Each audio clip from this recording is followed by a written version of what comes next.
hold up, hold up, hold up, wait. It pays to be employed.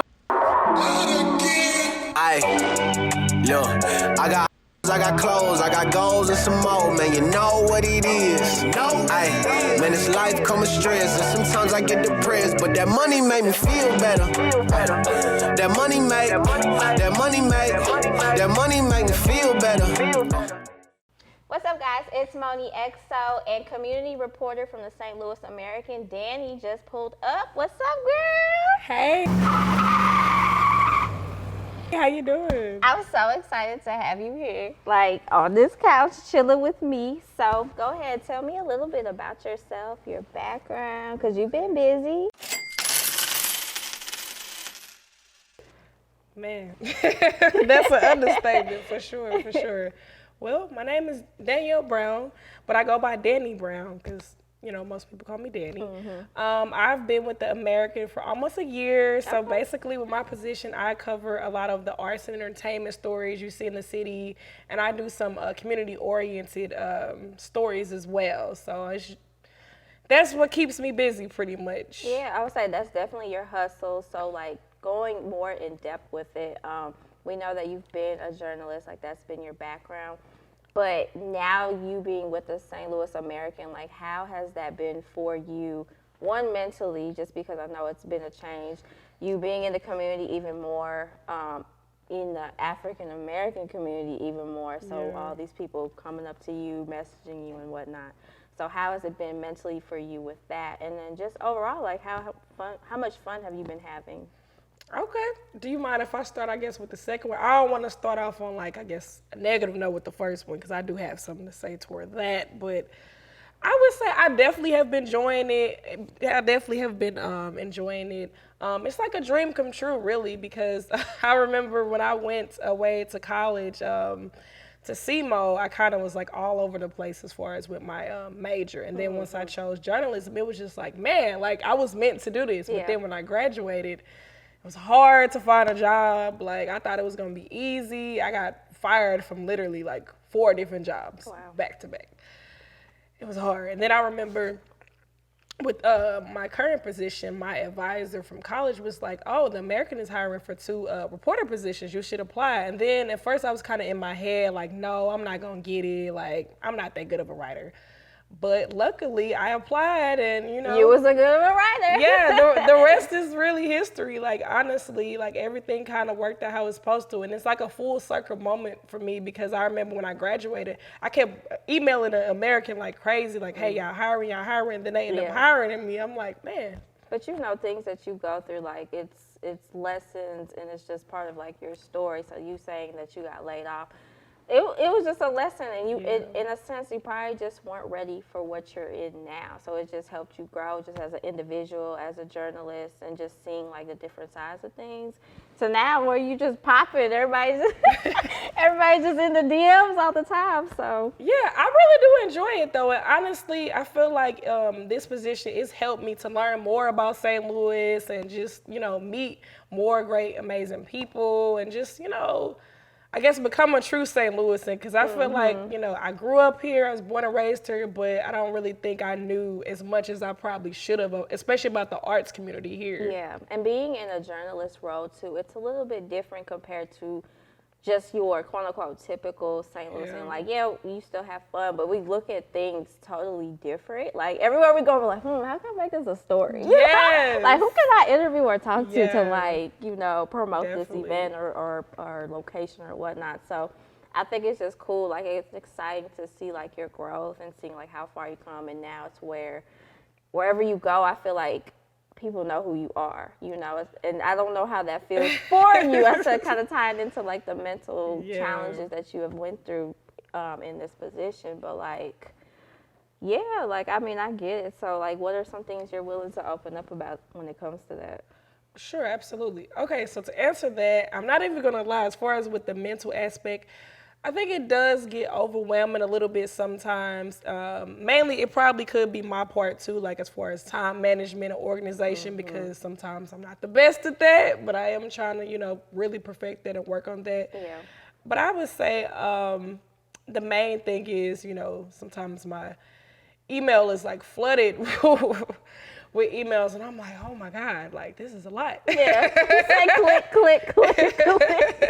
And then sometimes, I'm not gonna lie, sometimes I can be one of those people where if something I feel like may not be a good fit for the paper, I may ignore it. And I think sometimes people probably take it personally, but it's like, it's never personal. It's just always business. Because my thing is with my job, it's always to bring the best stories that properly promote our paper. Like, I don't never want to bring anything to our paper that I feel like wouldn't be in the best light. You know what I mean? Well, I'm glad you say that too, because a lot of people don't know how to like separate those two. And I mean, it's hard knowing that you're in that type of role, knowing that you can't help people that you know, because your space or your friends or whatnot, they're all in like a creative space. Yeah. So at the end of the day, like we want to help the people that we love and care about. Definitely. But at the same time, being in the media field, like it's cutthroat sometimes, and you have to people that you have to get things approved by. And so people that don't understand that and realize like, hey, this is my job. Yeah, like, and I'm actually pretty nice about it. Yeah. Too nice sometimes. It's like if you go to my editor, they gonna tell you straight up like,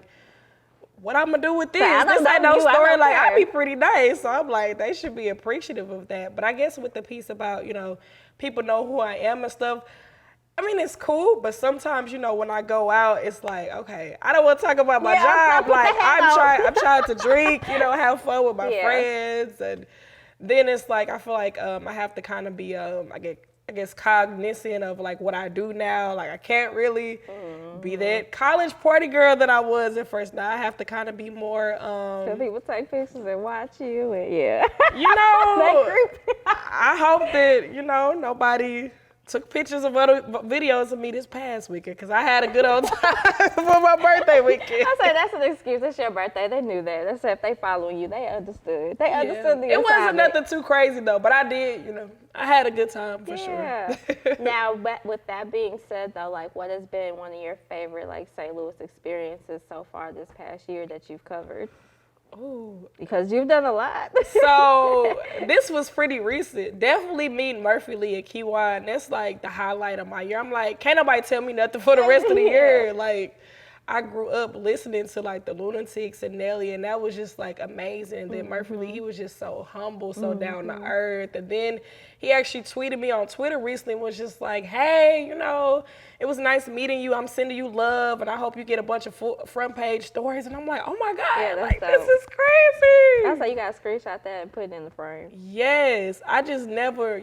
You never could have told me like years ago that I would straight interview Murphy Lee twice and then meet him in person and meet Kiwan. Like, that's amazing. But like I told you before, like your story, how it started and where you're at now, like it's all happening for a reason. And people, like you said, Murphy Lee sees it, gave you recognition. Like those are like the unforgettable moments of being in this type of field because you can't. They're priceless. Like money, it's not money. So some things are just unforgettable. It just like I'm proud of you. Like it's just dope to see where you've been. So no, that means a lot, seriously. Because even sometimes now I feel like I still kind of get in my head and overthink some things, even though I shouldn't. But it's like when people, I guess, give me that encouragement and reassure me, like, you're doing a good job. That makes me feel good. Like, okay, I am doing good. Like, let me just get out of my head. Yeah, definitely. I say you're doing it for the 314. 314 to my city time, though. Okay. So,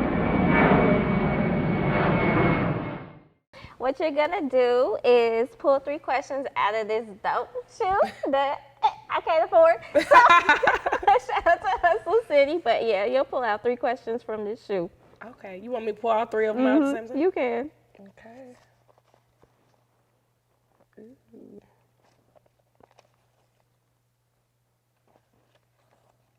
I need these Yeezys. What size is this, y'all?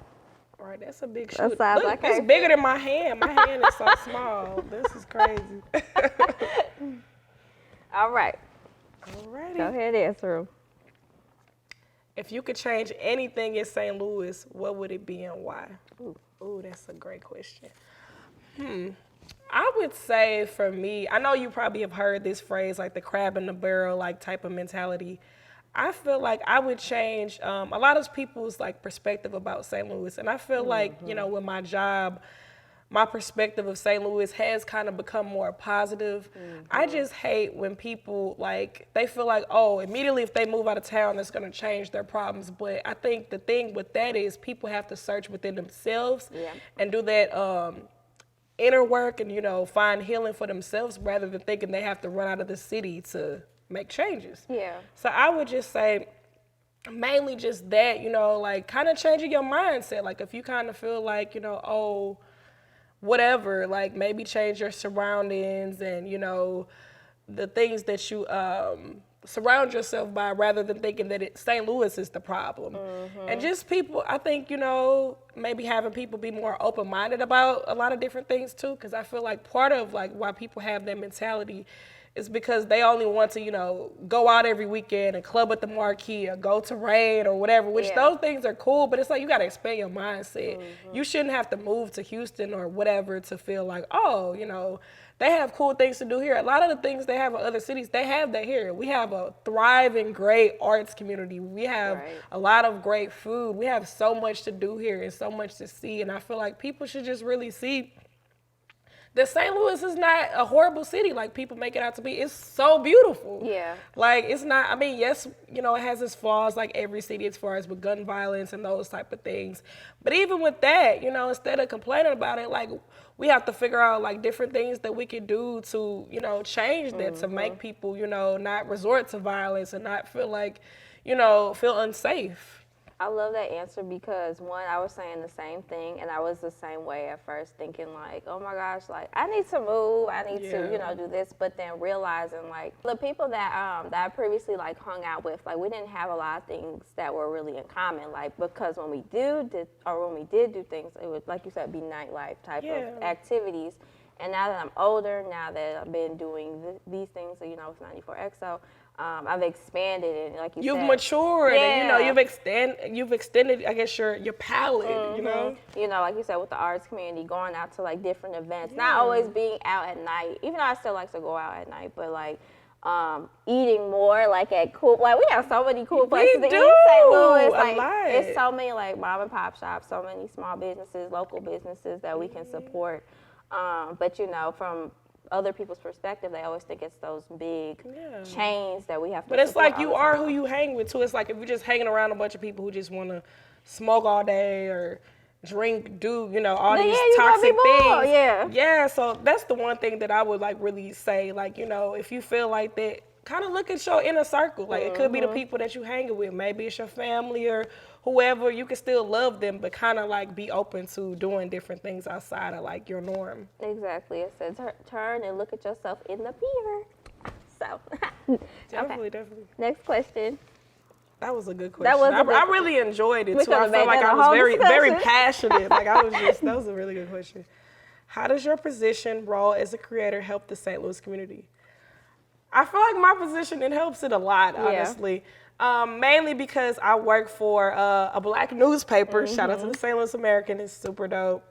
And, you know, specifically in my role, it's about just focusing on the positive sides as far as the Black community and people of color in St. Louis. It's just about having more positive stories. Like, I'm trying to think of some good examples of like different stories. Like when I did the story of Kanaya Slusher, I think she was only like 19 years old and opened up her own business, and I thought that was pretty dope. Or like about Nishan Harvey, she's only 20 and she's about to open, I think, like her third business. Like, you know, just more stories about that, especially with the young people, because we need more stories about that. And it's cool too because we've realized, like you being in my age range and seeing how many other people are in our age range in the creative world of St. Louis, just seeing like how many people still read the paper. Like I think that's super dope. Like even though it's online, but just like getting people back into realizing how important it is to read the newspaper still and be active and be active when it comes to just news, period. Because, you know, we get so wrapped up in social media all the time and we just kind of like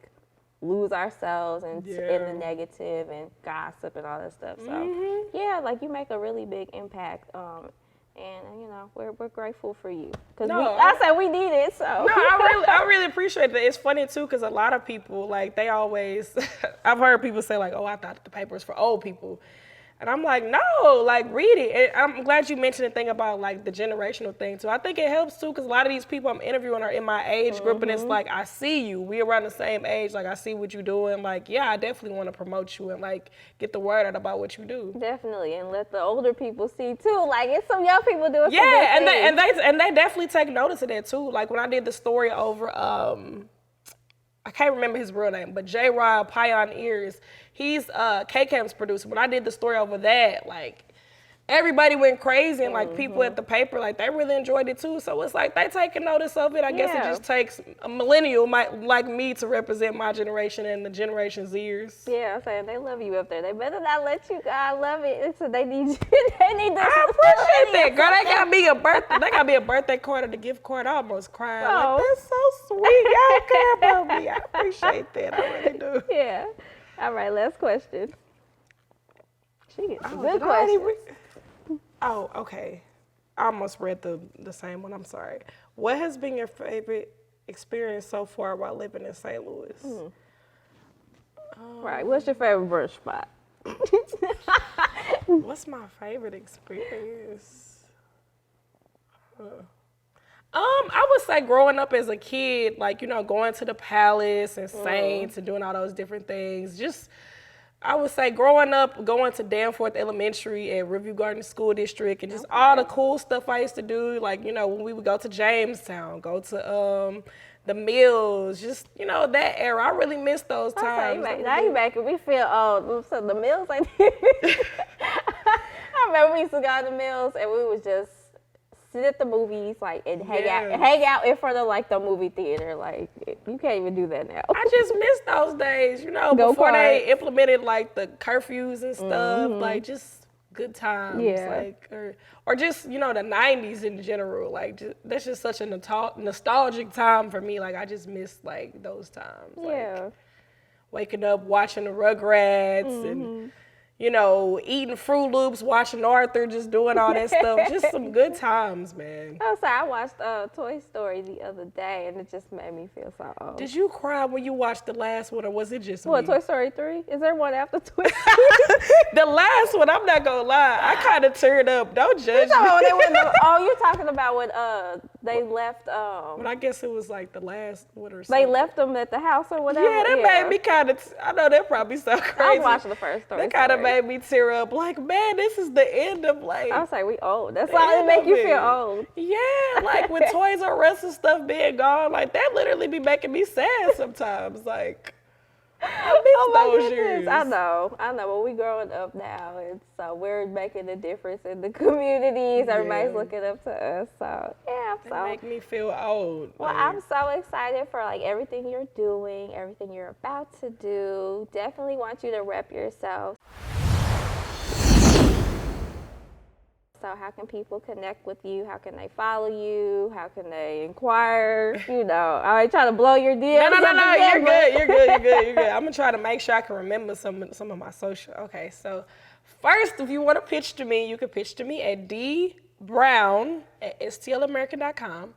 I am on Instagram. My Instagram name is, I am Dani Nicole 314. I am on Twitter and I am Dani Nicole. And also check out the website too for the St. Louis American. Yeah. www.stlamerican.com. Get a new paper every Thursday. We have a new paper that comes out every Thursday. They have them at Snooks. If you can't find it, just hit me up. I can send you the full list of where we distribute the paper at. And it's online, so if y'all want to scroll on the phone, definitely there. Yeah. Just support, please support. That's all I ask, you know. You can pitch me. I'm always open for that. And, you know, just keep being so St. Louis. Yeah, I love it. I love it. I'm MonneXo. We're out. Be easy. It's your girl, MonneXo, and you just finished a 94XO interview. Make sure you like, subscribe, and comment to our YouTube channel, and follow us on social media platforms. Be easy.